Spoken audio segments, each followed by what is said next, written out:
تو ایسا محسوس ہوتا ہے جیسے اسے سب کچھ علم ہے، حالانکہ عام مسلمان کی جتنی ضروریات اور جس انداز میں اس کی تربیت اور جو اس کا علم ہوتا ہے اس نے اسی اعتبار سے گفتگو کرنی ہوتی ہے۔ دیکھیں، معرفت الہی کو جاننے کے لیے کہ اس کا کیا مقام اور مرتبہ ہے، سب سے پہلے اگر ہم قرآن کریم کو غور سے دیکھیں تو ہمیں قرآن کریم کی ایک آیت مبارکہ میں اس حوالے سے بہت واضح انداز میں اس کی مناسبت اور اہمیت کا اندازہ ہوتا ہے، جب قرآن کریم فرماتا ہے وَمَا قَدَرُ اللَّهَ حَقَّ قَدْرِهِ، کہ یہود نے جب اللہ رب العزت کو وہ مقام نہ دیا، اس انداز میں نہ جانا، اس انداز میں نہ پہچانا جیسا کہ اللہ رب العزت کو جاننے اور پہچاننے کا حق تھا، تو اس سے ہمیں یہ بات سمجھ میں آئی کہ اللہ رب العزت کے ہاں اللہ رب العزت کی ذات کا عرفان، یعنی اللہ رب العزت کی ذات اور اس کی صفات کو اس انداز میں جاننا جیسا کہ اللہ رب العزت کی حقیقت ہے۔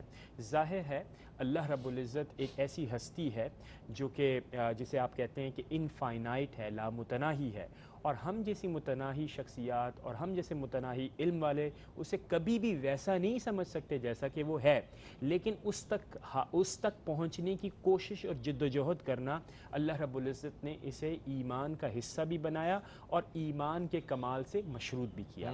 آئیے حضور اکرم صلی اللہ تعالیٰ علیہ وسلم سے دریافت کریں کہ آپ صلی اللہ تعالیٰ علیہ وسلم معرفت ذات الہی کے بارے میں کیا فرماتے ہیں۔ آپ صلی اللہ تعالیٰ علیہ وسلم نے فرمایا کہ دعامت الدینی، کہ دین کا قیام، دین کی بنیاد کیا ہے؟ المعرفت باللہ، اللہ رب العزت کی معرفت یعنی اس کو جاننا، اور جاننے سے کیا مراد ہے؟ اللہ رب العزت کی ذات کو کہ وہ کیا ہے، اس کے ساتھ ساتھ اس کی صفات کیا ہیں۔ اب آپ غور کیجئے کہ ذات سے کیا مراد ہے؟ ذات سے مراد یہ ہے کہ جیسے کہ میں نے پہلے بیان کیا کہ لا متناہی، یعنی لا محدود، آپ اس کو اپنے علم سے، اپنی سمجھ سے، اپنی قدرت سے اسے اپنی قدرت اور دسترس میں نہیں کر سکتے۔ اس کے ساتھ ساتھ پھر ہمیں یہ بھی اس بات کا بھی ادراک ہونا چاہیے کہ جو اس کی صفات ہیں ان کا ہمارے اوپر ایک اثر ہونا چاہیے۔ مثال کے طور پہ اللہ رب العزت ہر چیز کا علم رکھنے والا ہے، تو اس سے جو اثر ہماری ذات میں، ہماری عبادات میں، ہمارے معاملات میں جو کہ ہم گرد و پیش معاملات دنیا کے کرتے ہیں، اس کا اثر آنا چاہیے۔ اور وہ اثر کیا ہوگا؟ وہ اثر یہ ہوگا کہ اگر ہم تنہائی میں بھی کسی کے خلاف کوئی سازش کرتے ہیں، تنہائی میں بھی ایک برائی کا ارادہ کرتے ہیں، تو یہ جو صرف خیال ہے اللہ رب العزت کا کہ اللہ کے پاس ہر چیز کا علم ہے، جو تنہائی میں کیے گئے خیالات ہوتے ہیں اس کا بھی علم ہے، تو وہ یعنی یہ جو ایمان ہے وہ ان بری باتوں سے روکنے کے لیے کافی ہونا چاہیے۔ اس کے ساتھ ساتھ اگر آپ کسی پریشانی میں مبتلا ہیں تو اس پریشانی میں سب ایک ہی ذات ہے جس کے اوپر آپ اعتماد اور بھروسہ کر سکتے ہیں، وہ اللہ رب العزت کی ذات ہے۔ اور اس کے ساتھ ساتھ اللہ رب العزت کی قدرت پہ یہ یقین رکھنا کہ اس مصیبت کی گھڑی سے جو نکالنے والی ذات ہوگی وہ اللہ رب العزت کی ذات ہوگی۔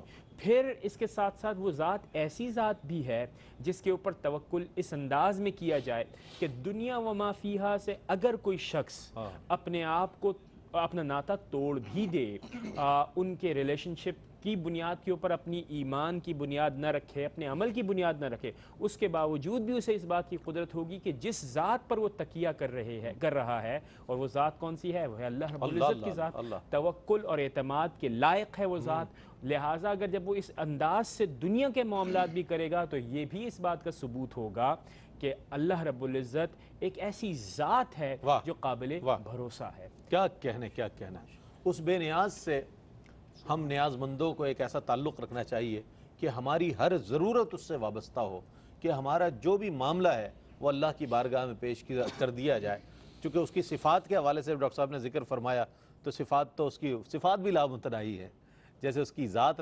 ایک لامتناہی ہے، صفات بھی۔ اچھا، عمومی طور پر جب قرآن کریم کا مطالعہ کیا جاتا ہے، ان اکرمکم عند اللہ اتقاکم کے میں تناظر میں بات کروں گا کہ علامہ صاحب جب عمومی طور پر مطالعہ کیا جاتا ہے قرآن کریم کا تو معلوم یہ ہوتا ہے کہ اعمال اور عبادات کا مقصود جو ہے وہ تقویٰ ہے۔ کیا ذات عرفان باری تعالیٰ بھی عبادات اور اعمال سے مقصود ہے؟ کیا فرمائیے گا سوال؟ بسم اللہ الرحمن الرحیم، اللہم صلی علی سیدنا محمد معدن الجود والکرم وعلی آلہ وصحبہ وبارک وسلم۔ بہت شکریہ محترم رئیس بھائی۔ عبادات و اعمال سے جہاں مراد تقوی کا حصول ہوتا ہے تو وہیں پر عبادات اور اعمال سے معرفت باری تعالیٰ بھی مقصود ہوتی ہے۔ بالکل یہ بھی جاننا ضروری ہے کہ تقوی اور معرفت باری تعالیٰ یہ کوئی متضاد چیزیں نہیں ہیں، بلکہ یہ ایک تقوی ایک سٹیپ ہے، ایک درجہ ہے، ایک منزل ہے اللہ تعالیٰ کی بارگاہ تک پہنچنے کا۔ ٹھیک ہے۔ اور معرفت باری تعالیٰ یہ تعلق باللہ سے حاصل ہوتی ہے۔ اللہ کے ساتھ جس کا تعلق جتنا مضبوط ہوگا اس کو اللہ کی پہچان اور معرفت بھی اتنی ہی نصیب ہوگی۔ اور معرفت تعلق باللہ کے لیے بنیادی چیز اللہ کی عبادت ہے، اور اس میں بھی وہ عبادت کہ جو اللہ نے ہم پر فرض یا واجب کی ہے۔ فرض یا واجب کی جو بندہ پابندی کرتا ہے، دوام اور استمرار کے ساتھ ان کو ادا کرتا ہے، اس میں کسی بھی قسم کی کوتاہی نہیں کرتا، تو اس کو اللہ تعالیٰ اپنا قرب عطا فرماتے ہیں۔ یہ معرفت کا ایک درجہ ہے قرب۔ بالکل۔ پھر حدیث قدسی میں خود اللہ تعالیٰ فرماتا ہے، حضرت ابو ہریرہ راوی ہیں، بخاری کی حدیث ہے، نبی علیہ السلام نے فرمایا کہ اللہ فرماتا ہے کہ میرا بندہ جس چیز سے بھی میرا تقرب حاصل کرتا ہے اس میں سب سے زیادہ محبوب مجھے وہ عبادت ہے جو میں نے اس پر فرض کی۔ اب فرض کی جب بندہ پابندی کرتا ہے، پھر مزید قرب کو حاصل کرنے کے لیے فرمایا کہ وہ نوافل کی بھی پابندی کرے۔ اسی حدیث میں آگے فرمایا کہ فرض اور واجبات کی پابندی کے ساتھ ساتھ میرا بندہ نوافل کے ذریعے میرا تقرب حاصل کرتا رہتا ہے، یہاں تک کہ میں اس کو اپنا محبوب بنا لیتا ہوں۔ جب میں اسے اپنا محبوب بنا لیتا ہوں تو پھر میں اس کے کان ہو جاتا ہوں جن سے وہ سنتا ہے، اس کی آنکھیں ہو جاتا ہوں جن سے وہ دیکھتا ہے، اس کے ہاتھ ہو جاتا ہوں جن سے وہ پکڑتا ہے، اس کے پاؤں ہو جاتا ہوں جن سے وہ چلتا ہے۔ امام فخر الدین رازی اس کی توجیہ یوں کرتے ہیں کہ بندہ عبادات کے ذریعے، فرائض، واجب اور نوافل کی پابندی کے ذریعے اس مقام پر پہنچ جاتا ہے کہ اس کی آنکھوں میں اللہ تعالیٰ کا نور جلال آ جاتا ہے۔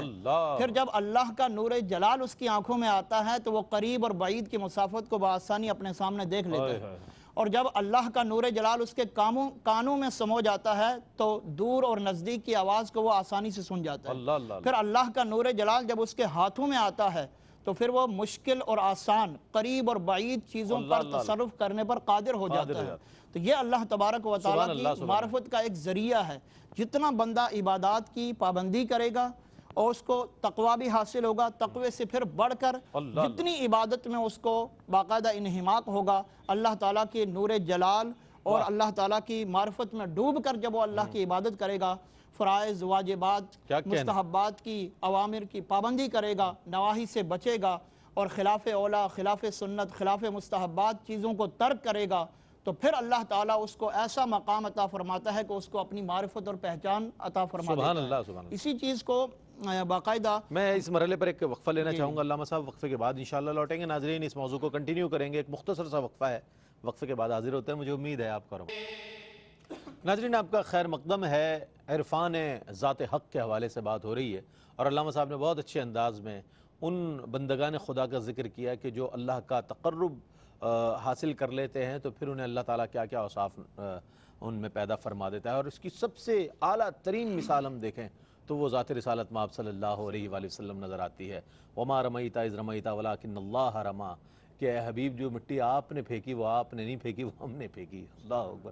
تو یہ ایک اس کا جو عروج اگر دیکھنا ہے انسانیت میں تو ذات رسالت مآب صلی اللہ علیہ وآلہ وسلم ہے کہ جنہیں اللہ تعالیٰ نے اپنی معرفت بھی عطا فرمائی، اور وہ تمام چیزیں آپ کی ذات اقدس سے ظاہر ہوئیں کہ جو اللہ رب کریم اپنے محبوب بندوں کو عطا فرمایا کرتا ہے۔ علامہ صاحب اپنے جواب کو اگر مکمل فرما دیں مختصراً تو پھر میں آگے بڑھتا ہوں۔ بسم اللہ الرحمن الرحیم۔ تو رئیس بھائی میں یہ عرض کر رہا تھا، قرآن کریم میں سورہ زاریات میں جو اللہ نے فرمایا کہ وَمَا خَلَقْتُ الْجِنَّ وَالْإِنسَ إِلَّا لِيَعْبُدُونَ، کہ میں نے جنات اور انسانوں کو صرف اس لیے پیدا کیا کہ وہ میری عبادت کریں، تو اس کا معنی حضرت عبداللہ ابن عباس اور دیگر مفسرین نے یہ بیان فرمایا اَيْ لِيَعْرِفُونَ، تاکہ وہ میری معرفت حاصل کریں۔ تو عبادات کے ذریعے اللہ تعالیٰ کا عرفان نصیب ہوتا ہے۔ حدیث قدسی میں تخلیق انسانی کا مقصد ہی اللہ نے اپنا عرفان اور اپنی معرفت بیان فرمایا کہ کنت کنزا مخفیا فاحببت ان اعرف فخلقت خلق۔ فرمایا کہ اس روایت کو حضرت علامہ نور الدین سمہودی ان الفاظ کے ساتھ بیان کرتے ہیں کہ کنت کنزا مخفیا فاحببت ان اعرف فخلقت هذا الخلق لیعرفونی فبیعرفونی، کہ میں چھپا ہوا ایک خزانہ تھا، اللہ فرماتا ہے پوشیدہ خزانہ تھا، میں نے چاہا کہ میں پہچانا جاؤں، میری معرفت لوگوں کو ملے، تو میں نے اس مخلوق کو پیدا کیا تاکہ وہ مجھے پہچانے، بس اس مخلوق نے میری وجہ سے میری معرفت حاصل کر لی اور میری پہچان حاصل کر لی۔ ٹھیک۔ اچھا ہر معاملے میں ہم یہ دیکھتے ہیں، کوئی بھی تصور آپ دنیا میں پیش کریں، خواہ وہ اسلامی ہو، مذہبی ہو یا غیر مذہبی ہو، اس میں دو قسم کے افکار نظر آتے ہیں، رد و قبول کے معاملات نظر آتے ہیں۔ بعض عقول اسے رد کر رہی ہوتی ہیں اور بعض عقول اسے جو ہے قبول کر رہی ہوتی ہے، یہ چیز ہے۔ اب معرفت کے حوالے سے بھی ایسے ہی ہے ڈاکٹر صاحب کہ معرفت کے حوالے سے بعض لوگ یہ کہتے ہیں کہ جناب یہ تو سراسر غیر اسلامی اصطلاح ہے اور غیر ضروری ہے، لیکن اکابر صوفیہ کا ہم نقطہ نظر دیکھتے ہیں، فکر کو دیکھتے ہیں تو کہتے ہیں یہ عین اسلامی ایک اصطلاح ہے اور ضروری ہے۔ کیا فرمائیے گا اس حوالے سے کہ نہ صرف یہ اسلامی بلکہ ضروری قرار دیا اہل اللہ نے، اکابر اہل اللہ نے، کیا فرمائیے گا سوال؟ رئیس بھائی یہ بڑی بنیادی بات آپ نے فرمائی، اور ایک حوالے سے آپ نے پورا جو اسلامی ہماری روایت ہے اور ٹریڈیشن ہے اس حوالے سے بھی گفتگو کی کہ جو اختلاف ہے۔ دیکھیں سب سے پہلی بات تو یہ ہے کہ اختلاف اسلام کے ٹریڈیشن میں ہونا یہ کوئی اس لیے معیوب نہیں ہے کہ اگر اختلاف کسی دلیل کی بنیاد پر ہو اور اس میں اس حوالے سے ہو کہ قرآن کریم کی ایک آیت مبارکہ سے ہم تو یہ سمجھتے ہیں اور جو فریق مقابل ہے وہ اس کے مقابلے میں دوسری آیت مبارکہ پیش کر کے یہ بیان کرے کہ پھر اس حوالے سے آپ کیا ارشاد فرمائیں گے، تو اس کا مطلب یہ کہ ایک میننگ فل ڈسکورس ہو رہا ہے، پھر احادیث بھی اس حوالے سے پیش کی، لہٰذا یہ اختلاف کوئی یعنی جسے آپ یہ کہہ سکتے ہیں کہ کوئی کیاس کی طرف نہیں لے کے جاتا، بلکہ بیسیکلی یہ ایک رحمت کے طور پر ٹریٹ کیا جانا چاہیے اور کیا بھی جاتا ہے، پورا اسلامی تاریخ اس پر شاہد ہے۔ دوسری بات آپ نے یہ بیان فرمائی کہ اس حوالے سے کیا ہے کہ کیا معرفت اسلام کی حقیقت کو واضح کرتے ہے یا محض ایک ایسا تصور ہے جس کی اسلام میں کوئی اصل نہیں ہے۔ اگر ہم نے اسلام میں کوئی اصل تلاش کرنی ہے تو ظاہر ہے اس کی بہترین معیار تو قرآن کریم اور حضور اکرم صلی اللہ تعالیٰ علیہ وسلم کی سنت مبارکہ ہے۔ ہم یہ دیکھتے ہیں کہ حضور اکرم صلی اللہ تعالیٰ علیہ وسلم اور آپ کے تربیت یافتہ صحابہ کرام، ان میں ہم یہ دیکھتے ہیں کہ عبادت اس انداز میں کی گئی کہ محض ارکان کی تکمیل تک محدود نہ رہا گا، بلکہ ان ارکان کی تکمیل کو محض آغاز محبت اور آغاز عبادت تصور کر کے اس کی دیگر منازل کی طرف جانے کی کوشش کی گئی۔ خود حضور اکرم صلی اللہ تعالیٰ علیہ وسلم کی بے شمار احادیث ہیں۔ ایک حدیث جو کہ بہت زیادہ معروف ہے حضرت عائشہ رضی اللہ تعالیٰ عنہا کے حوالے سے، وہ یہ ہے کہ حضور اکرم صلی اللہ تعالیٰ علیہ وسلم کو ایک بار آپ نے عبادت میں پایا، اور جب آپ نے ان سے دریافت کیا کہ کوئی یعنی دریافت کیا اس حیرت کے اوپر کہ آپ نے جسم میں آپ نے حرکت نہیں پائی، تو پھر حضور اکرم صلی اللہ تعالیٰ علیہ وسلم کا جواب ہم سب کے سامنے ہے کہ آپ نے یعنی حضرت عائشہ رضی اللہ تعالی عنہا حتیٰ کہ خود اپنی ذات کے عرفان سے ان معنوں میں آپ کو محسوس ہوا کہ آپ اللہ رب العزت کے ساتھ اس طرح کا تعلق قائم کر چکے تھے کہ اپنی ذات سے بلند ہو چکے تھے۔ وہ محمد جو کہ عائشہ رضی اللہ تعالی عنہا کو نظر آ رہے تھے، حضور اکرم صلی اللہ تعالی علیہ وسلم اللہ رب العزت کی معرفت کی ان منازل پر پہنچ چکے تھے کہ انہوں نے اپنی اس شناخت کا بھی انکار کیا۔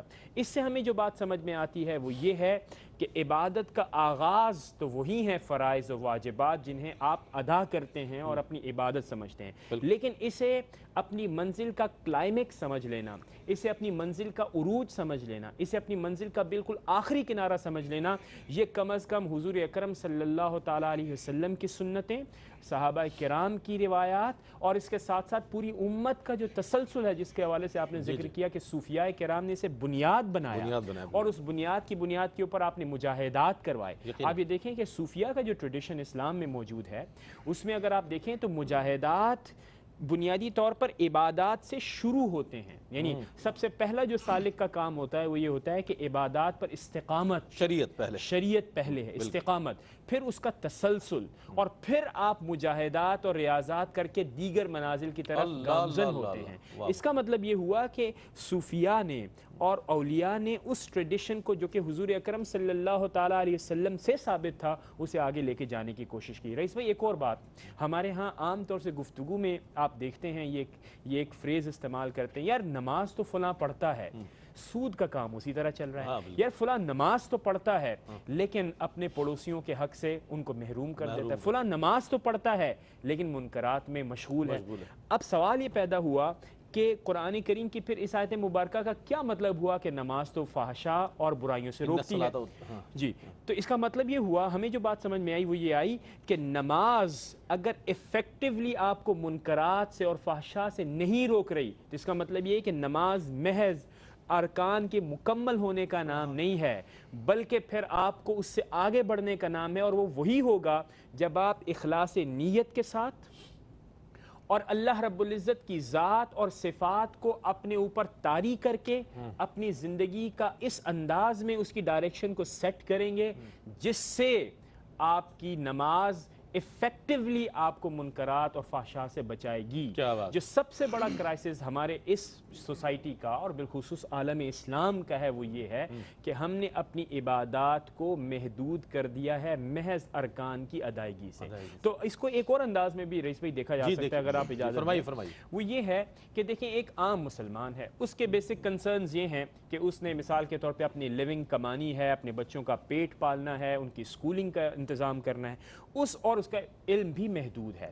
اس کے لیے کم از کم علماء کرام حکمتاً یہ کہتے ہیں کہ کم از کم تمہیں شریعت کا پابند ہونا چاہیے، لیکن یہ معراج اسلام نہیں ہے۔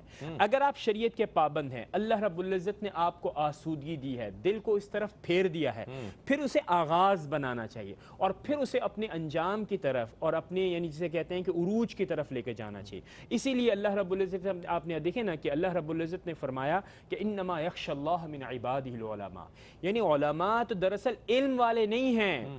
علم جب آپ کی ذات میں سرایت کر جاتا ہے تو پھر اللہ رب العزت کا خوف صحیح معنوں میں طاری ہوتا ہے۔ تو اس لیے علم محض جاننے کا نام نہیں ہے بلکہ عرفان ذات ہے۔ عرفان ذات کا اثر آپ کی ذات پر ہوگا اور پھر وہ خوف اور وہ سکون جو کہ ہمیں صوفیہ کے اندر نظر آتا ہے وہ آپ اسے حاصل کر پائیں گے۔ کیا بات، کیا کہنا۔ ناظرین محترم، جس طرح ہر چیز میں ہم کلاسیفیکیشن دیکھتے ہیں، درجہ بندی دیکھتے ہیں، اسی طرح عرفان باری تعالیٰ کے حوالے سے بھی اس میں درجات ہیں۔ اب اس میں درجہ یہ اس کی اپنی ایک اہمیت تو مسلم ہے، لیکن اس میں بھی ادنا سے ادنا درجہ کیا ہے اور اعلیٰ سے اعلیٰ درجات کون کون سے ہیں، اس حوالے سے میں علامہ صاحب سے چاہوں گا۔ علامہ صاحب کچھ گفتگو فرمائیے۔ بسم اللہ الرحمن الرحیم۔ رئیس بھائی، بنیادی طور پر اس بات کو جاننا ضروری ہے کہ اللہ تعالیٰ کی معرفت اور اس کی پہچان کو حاصل کرنا ہر مسلمان مکلف پر واجب ہے۔ پھر اس کے درجات، اس کی کیٹیگریز مختلف ہیں، کس کو کس درجے کی اللہ کی معرفت حاصل ہوتی ہے۔ معرفت کا ایک درجہ ہے معرفت حقیقیہ، ایک ہے معرفت عینیہ، ایک ہے معرفت کشفیہ اور ایک ہے معرفت برہانیہ۔ معرفت حقیقیہ یہ ہے کہ اللہ تعالیٰ کی ذات اور صفات کی کن کی حقیقت سے آگاہ ہو جانا۔ یہ جیسا کہ ڈاکٹر صاحب نے فرمایا کہ یہ مخلوق کے بس کی بات نہیں، کیونکہ اس سے اللہ کا محاط ہونا لازم آئے گا، جبکہ اللہ محیط ہے، اللہ نے ہر ایک کو گھیرا ہوا، اس کو کوئی نہیں گھیر سکتا، تو یہ تو محال ہے مخلوق کے لیے۔ ہاں، معرفت عینیہ یہ حضرات انبیاء اکرام اور سب سے بڑھ کر اللہ کے رسول صلی اللہ تعالی وسلم کی ذات اقدس کو عطا کی گئی۔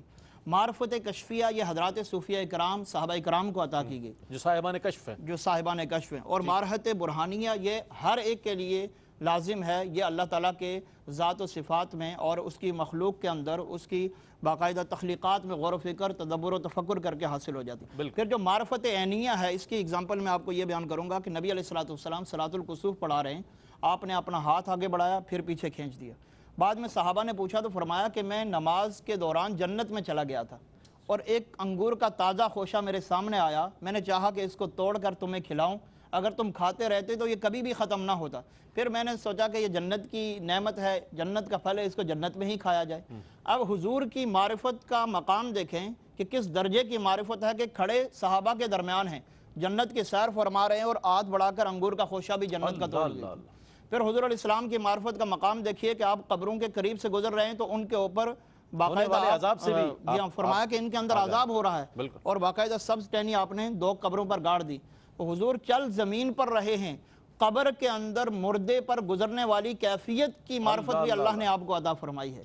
پھر اسی طریقے سے حضرت سلیمان علیہ السلام کو دیکھیں کہ آپ اپنی انگوٹھی کے نگینے کے اندر ساری مخلوق کو، پوری کائنات کو دیکھ لیتے تھے۔ پھر حضرت سلیمان کے لیے اللہ نے تمام جنات کو، حیوانات کو، حشرات الارض کو، پرندوں کو، ہر چیز کو آپ کے لیے مسخر کر دیا۔ جب آپ کا قافلہ آ رہا تھا، چونٹیوں کے قریب پہنچا تو ایک چونٹی نے کہا وقالت نملۃ یا ایھا النمل ادخلوا مساکنکم لا یحطمنکم سلیمان وجنودہ وہم لا یشعرون، چونٹیوں اپنی بلوں میں گھس جاؤ، کہیں ایسا نہ ہو کہ سلیمان علیہ السلام اور ان کا لشکر تمہیں بے خبری میں کچل دے اور تمہیں خبر بھی نہ ہو۔ اب چونٹیاں سے کے فاصلے پر 3 میل دور حضرت سلیمان کا قافلہ ہے. فتبسم ضاحکا من قولها. حضرت سلیمان علیہ السلام 3 میل دور آپ کو معرفت حاصل ہو گئی اور آپ مسکرا دیے. یہ معرفت ہے تو انبیاء سید کرام کی. الانبیاء کا کیا عالم ہوگا؟ علامہ صاحب آپ اپنی بات کو کنٹینیو رکھیے گا. ایک مختصر سا وقفہ ہے، یہ قرآن سے بات ہو رہی ہے. اللہ اکبر. یہ ساری چیزیں قرآن میں موجود ہیں. اللہ کرے کہ ہم پڑھیں اور سے ہمیں آگاہی ہو. ایک وقفہ ہے، وقفے کے بعد حاضر ہوتے ہیں. ہمارے ساتھ رہیے گا. ماشاءاللہ. آپ کا خیر مقدم ہے. عرفان حق تعالیٰ کے حوالے سے جو درجات ہیں اس پر بڑے اچھے انداز میں قرآن کی روشنی میں حضرت سلیمان علیہ السلام کے جو تصرفات ہیں اس کے حوالے سے علامہ صاحب بہت عمدہ بیان فرما رہے تھے. میں چاہتا ہوں اس کو کنٹینیو کریں تو پھر ہم اپنے اگلے سوال کی جانب بڑھتے ہیں. بسم اللہ الرحمن الرحیم. رئیس بھائی، معرفت عینیہ پہ میں بات کر رہا تھا. نبی علیہ السلام کی کچھ میں نے مثالیں دی حضرت سلیمان علیہ السلام کی. نبی علیہ السلام کی ایک اور مثال میرے ذہن میں آئی کہ جنگ موتا جو ملک شام میں لڑی جا رہی تھی، نبی علیہ السلام مدینہ میں بیٹھ کر اس کے احوال بیان فرما رہے ہیں. فرمایا کہ ابھی جھنڈا زید کے ہاتھ میں ہے، وہ شہید کر دیے گئے. جھنڈے کو ابن رواحہ نے ہاتھ میں لے لیا، وہ بھی شہید کر دیے گئے. اور فرمایا کہ جھنڈے کو جعفر نے لیا، وہ بھی شہید کر دیے گئے. اور جھنڈے کو اب خالد بن ولید جو سیف من سیوف اللہ ہیں انہوں نے لیا ہے. پھر گمسان کی لڑائی ہوتی ہے اور حتیٰ کہ اللہ تعالیٰ مسلمانوں کو فتح عطا فرماتا ہے. یہ نبی علیہ السلام کی معرفت ہے. پھر معرفت کشفیہ جو کشف کے ذریعے صحابہ اکرام اور اولیاء اکرام کو اللہ نے عطا فرمائی. حضرت سیدنا خلیفہ دوم عمر بن خطاب رضی اللہ تعالیٰ عنہ ممبر رسول پر خطبہ دے رہے ہیں. اچانک خطبے کے دوران فرماتے ہیں یا ساریۃ الجبل، اے ساریہ پہاڑ کی اوٹ لو. تصرف دیکھیں آپ. تصرف نہاوند کے اندر وہ مارکا ہو رہا ہے جو ایران کے اندر ہے اور سینکڑوں میل مسافت ہے.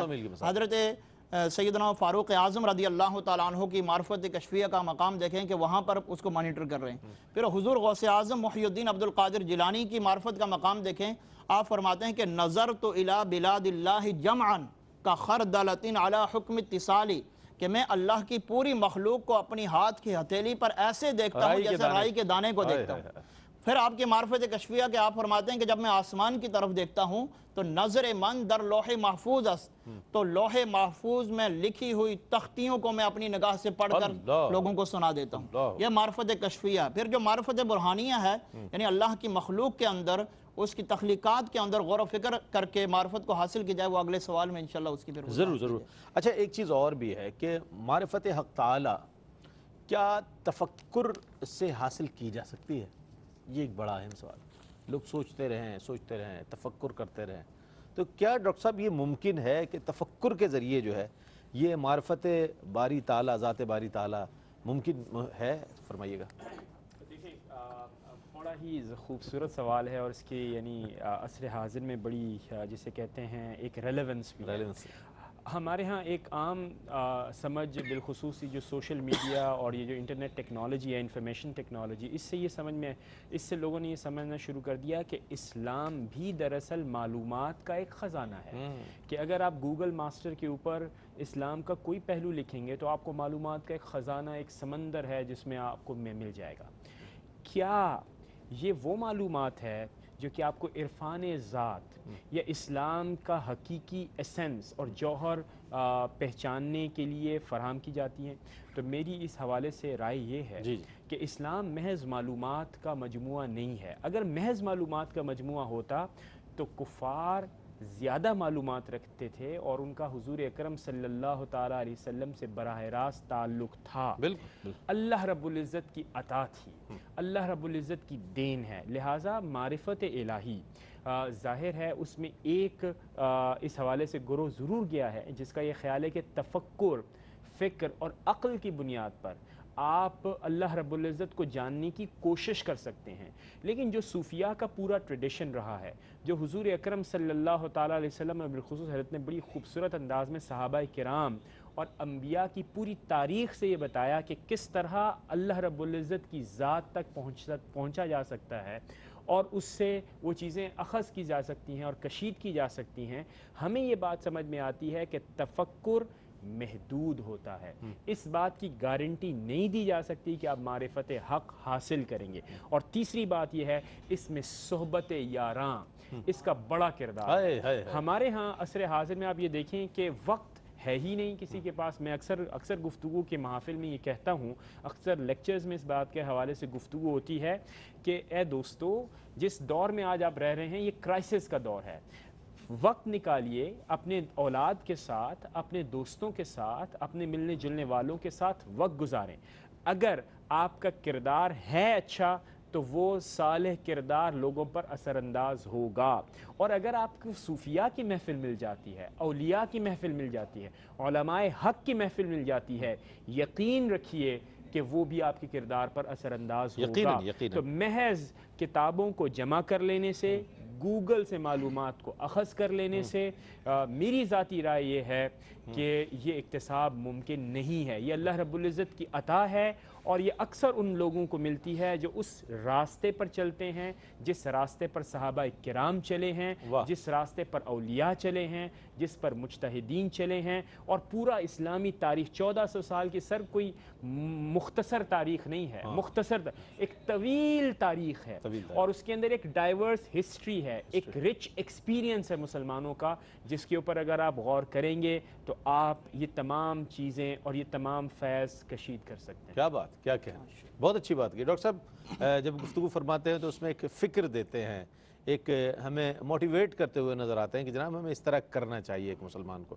ایسا نہیں کہ چند کتابیں آپ یکجا کر لیں، لائبریری میں شیلف میں آپ لگا دو، جناب مجھے اسلام کا پورا پتہ چل گیا۔ اپنے من میں ڈوب کر پا جا سراغ زندگی، اپنے من میں ڈوب کر پا جا سراغ زندگی، تو اگر میرا نہیں بنتا نہ بن اپنا تو بن۔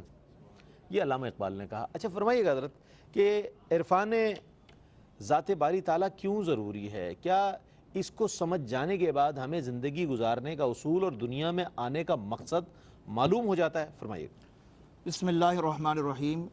رئیس بھائی میں یہ عرض کروں گا کہ اللہ تعالیٰ کا عرفان اس لیے ضروری ہے کہ جب تک ہمیں اللہ کی معرفت اور پہچان نہیں ہوگی تو ہماری زندگی گزارنے کا مقصد بیکار ہوگا، بے مقصد زندگی، بے مقصد زندگی ہوگا۔ اور اللہ تعالیٰ کا عرفان حاصل کرنے کا ایک طریقہ یہ ہے کہ آسمان اور زمین اور اس کے اندر جو جو اللہ کی مخلوقات ہے اس میں غور و فکر کیا جائے، اس سے بھی اللہ کا عرفان حاصل ہوتا ہے۔ اس سے معلوم ہو جائے گا کہ زندگی آمد برائے بندگی، زندگی بے بندگی شرمندگی۔ جی ہاں، ٹھیک ہے۔ اللہ تعالیٰ قرآن میں فرماتا ہے کہ ان فی خلق السماوات والارض واختلاف اللیل والنہار والفلک التی تجری فی البحر بما ینفع الناس۔ یہ پوری ایک طویل آیت ہے، اس میں اللہ تعالیٰ نے آسمانوں کا بھی ذکر کیا کہ آسمان کے اندر اللہ کی معرفت کی نشانیاں ہیں۔ کیسے؟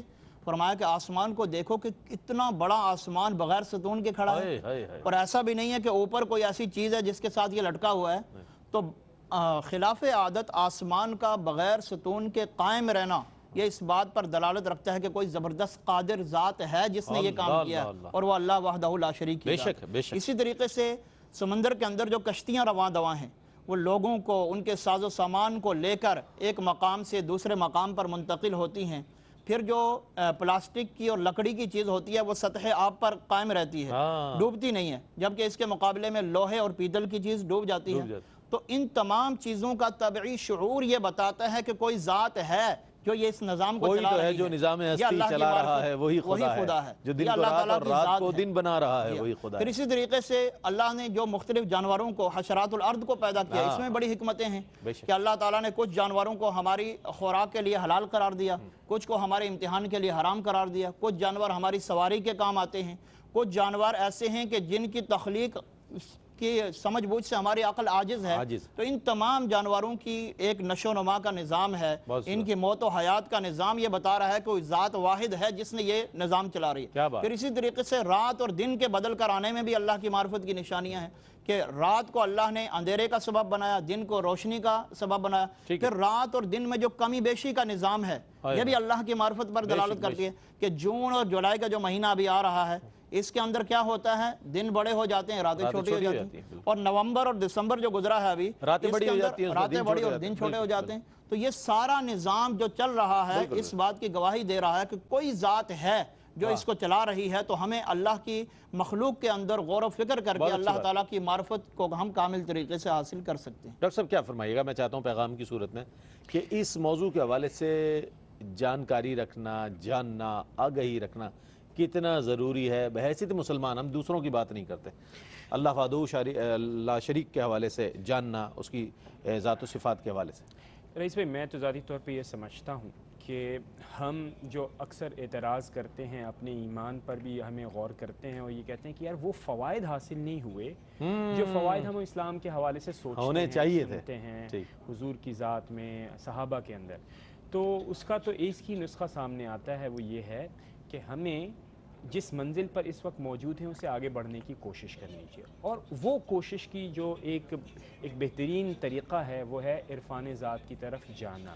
اس میں جو بہترین جگہ ہے، مسکن ہے، وہ ہے اولیاء کرام کے ساتھ وقت گزارنے کی کوشش کرنا، ان کے فرمودات کا مطالعہ کرنا، ان کی جو انسٹرکشنز ہیں ان کے مطابق اپنی زندگی کو گزارنے کی کوشش کرنا. تو اس سے ہم ذات باری تعالیٰ کے قریب ہوں گے، ذات کے جو صفات کے معاملات ہیں اس کا اثرات ہمارے پر ہوں گے، اور انشاءاللہ تعالیٰ وہ فوائد جو کہ اسلام کی وجہ سے ہماری زندگیوں پر مرتب ہونے چاہیے وہ آپ کو نظر آنا شروع ہو جائے. بہت اچھی بات. میں بہت شکریہ ادا کروں گا ڈاکٹر صاحب آپ کی تشریف آوری کا. آپ ہمیشہ ہی جب تشریف لاتے ہیں بہت عمدہ کلام فرماتے ہیں اور بڑے انفارمیٹیو گفتگو ہوتی ہے آپ کی. علامہ صاحب آپ کی تشریف آوری کا بہت شکریہ، بہت عمدہ کلام فرمایا. آج کے اس اہم موضوع کے سے متعلق آپ دونوں حضرات نے ماشاءاللہ بہت کمال کلام فرمایا. ناظرین محترم، آج ہم نے عرفان حق تعالیٰ کے حوالے سے بات کی، اور یہ اگر کسی کتاب میں موضوع موجود ہے تو ظاہر ہے اس کو پڑھا جا سکتا ہے، لیکن عمومی طور پر یہ ڈسکس نہیں کیا جاتا. لیکن ARYQ TV الحمدللہ اس ذمہ داری کو محسوس کرتے ہوئے کہ تمام ویورز تک ان اہم چیزوں کو پہنچایا جائے، علماء حضرات سے وقت لیا جاتا ہے اور ان کے ذریعے آپ تک کلام پہنچایا جاتا ہے. کل ہم بات کریں گے تعلق باللہ کے موضوع کے ساتھ. اللہ اکبر، کتنا بڑا موضوع ہے تعلق باللہ، اللہ سے تعلق. اس پر بات ہوگی. دیکھیے کتنا خوبصورت پروگرام ہوتا ہے. کل بھی انشاءاللہ آپ کا اور ہمارا ساتھ رہے گا.